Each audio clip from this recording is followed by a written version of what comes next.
Florindo Alberto falou aqui, dos governos estaduais e do governo federal. A importância, Giovanni, desse trabalho de vocês, eu dou um exemplo da semana passada. Abrindo a Gazeta do Povo, eu observei que havia seca no Rio Grande do Sul e motivo principal pelo qual me desloquei para verificar o que estava acontecendo na região. Estive na região de Passo Fundo, de Lagoa Vermelha, Vacaria, e lá os produtores de milho que plantaram no cedo tiveram dois problemas, mas o principal deles foi um frio intensivo que destruiu as lavouras de milho, e nesse momento muitos produtores do Rio Grande do Sul, um estado que precisa produzir mais grãos em função da sua suinocultura e da sua avicultura, vai ter dificuldades de plantio, e foi, vamos dizer assim, um produto gerado na Gazeta do Povo do Paraná, abrindo tanto a Zero Hora quanto o Correio do Povo lá do Rio Grande do Sul. Não verifiquei, não tinha identificado esse problema que estava acontecendo. Em vez de ter o El Ninho que todos esperávamos para a região, apareceu o Laninha de volta, ou seja, chuvas abaixo da média, que é um problema do Rio Grande do Sul. Os produtores de soja que plantaram nos últimos 15 a 20 dias estão preocupadíssimos, nós, governo, também. É uma situação dramática, que são pessoas que colocaram já 50% da sua safra a ser plantado no chão.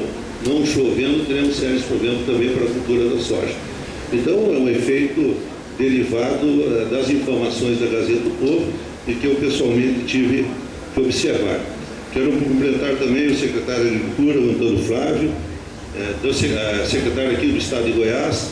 Esse estado aqui, quando nós lançamos o programa Agricultura de Baixa Emissão de Carbono, foi o primeiro que se apresentou, dizendo: estamos prontos para ajudar no programa. O senhor não era ainda secretário, nós estivemos aqui, existe uma comissão estadual e vem desenvolvendo um esforço muito grande para que a agricultura brasileira caminhe na rota da sustentabilidade, não somente produtiva, mas também ambiental.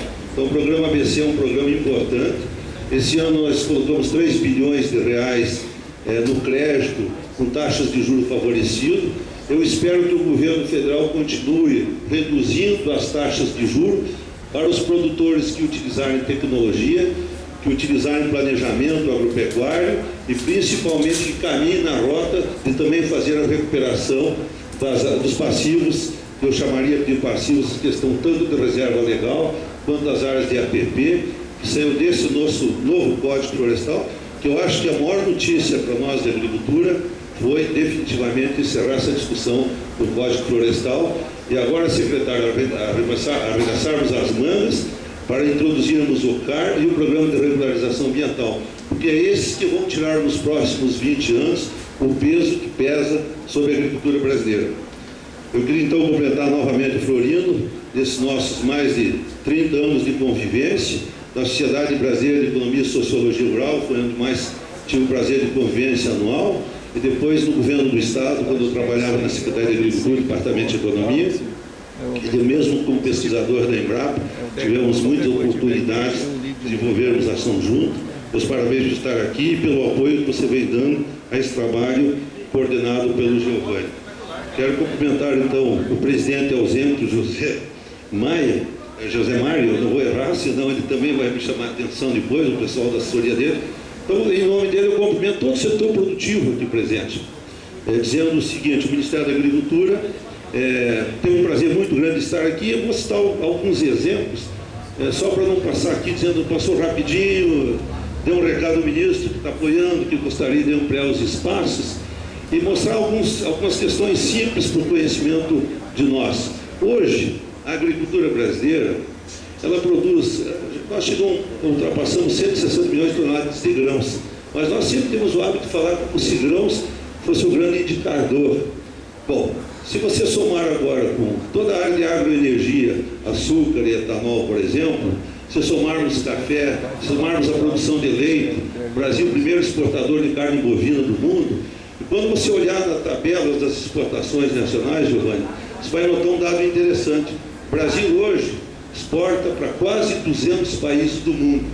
Além de alimentar os seus 193 milhões de pessoas que aqui temos, nós estamos exportando mais ou menos em torno, o equivalente a 50 milhões de toneladas, ajudando povos de todas as partes do mundo a consumirem produtos vindos do Brasil.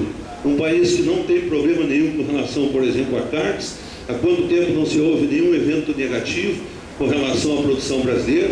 Enfrentamos barreiras comerciais de difícil competição, porque se na verdade eles não criassem as barreiras, como por exemplo a barreira ambiental, vocês notam como organizações não governamentais atuam contra a agricultura brasileira. No debate do Código de Posição, vocês sentiram isso? Num país que tem 61% da sua área verde, 61% da nossa área verde, nós produzimos toda essa produção de sermos o segundo exportador de alimentos do mundo, né? Primeiro produtor nós sabemos que são os chineses, mas nós somos o segundo exportador mundial de alimentos. E nos próximos 15 a 20 anos, seremos o primeiro exportador de alimentos.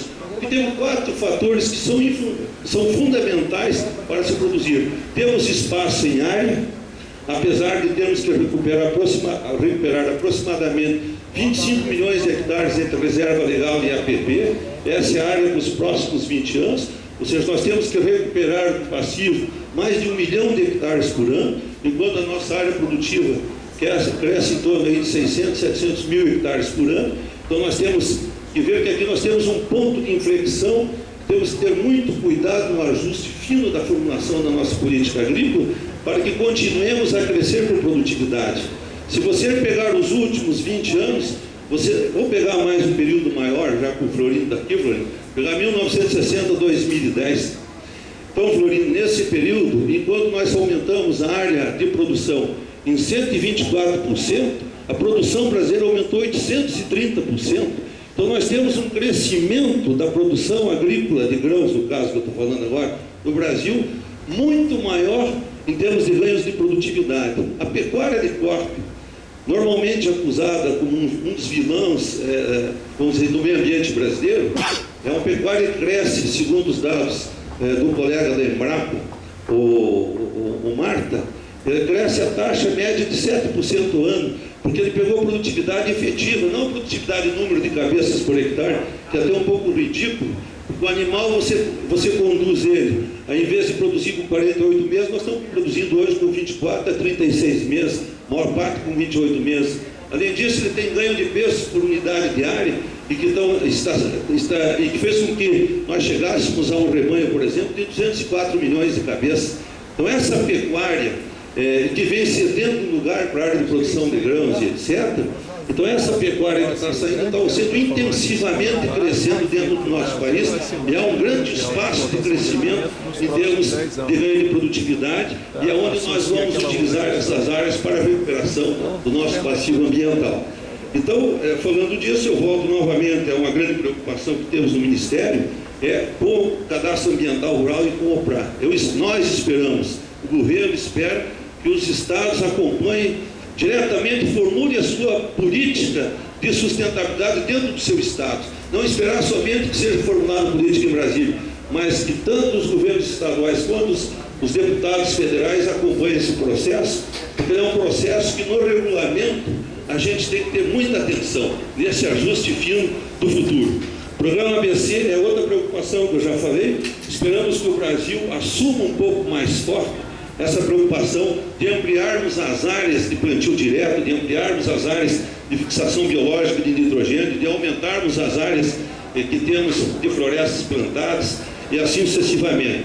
Temos um problema e que preocupa muito o ministro nesse momento, que é a questão dos fertilizantes. Nós estamos importando praticamente 70% do fertilizante consumido no Brasil. Então temos que ter uma política que está sendo formulada praticamente, eu diria, está muito próximo de a gente colocar de novo no debate brasileiro, a questão da produção nacional de fertilizantes.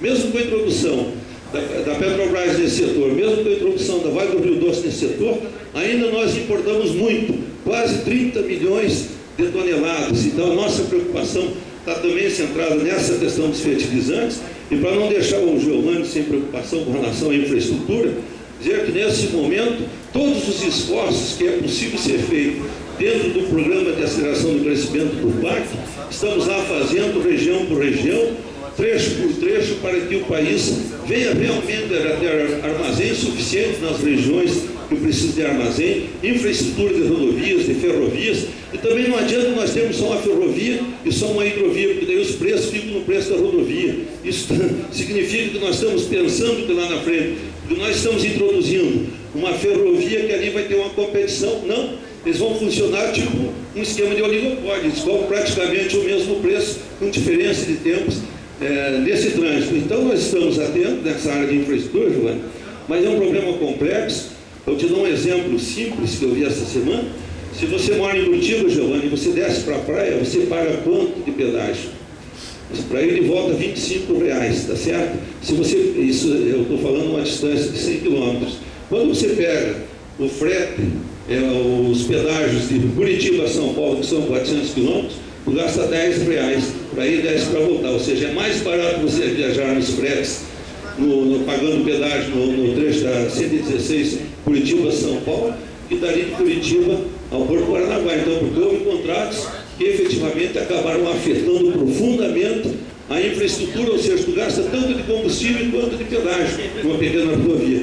Então o governo está atento para essas questões, e eu diria aos senhores o seguinte: não falta apoio do governo para continuar o crescimento da agricultura brasileira.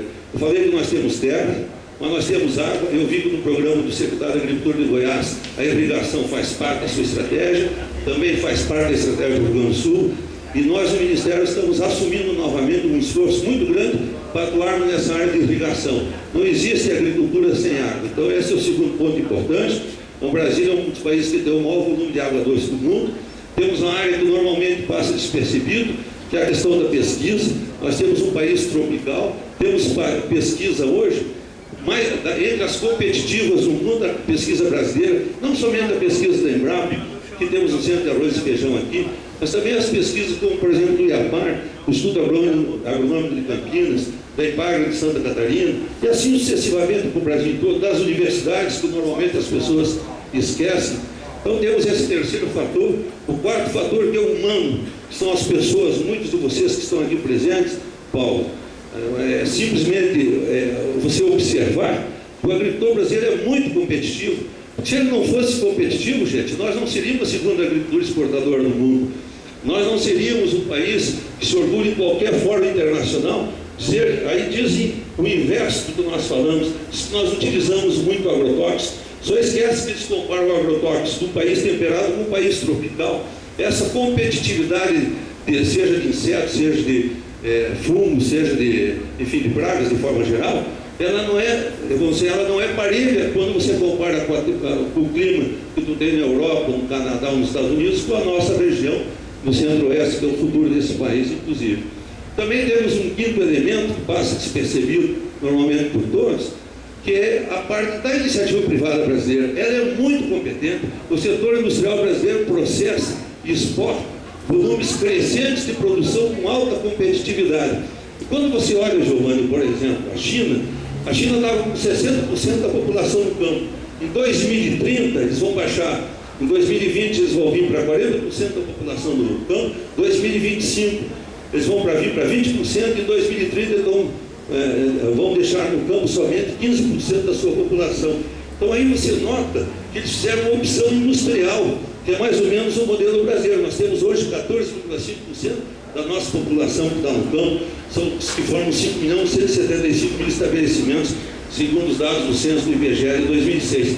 Então você veja, quem é que vai produzir alimento aqui para exportar para lá? O que os chineses devem pensar nesse momento?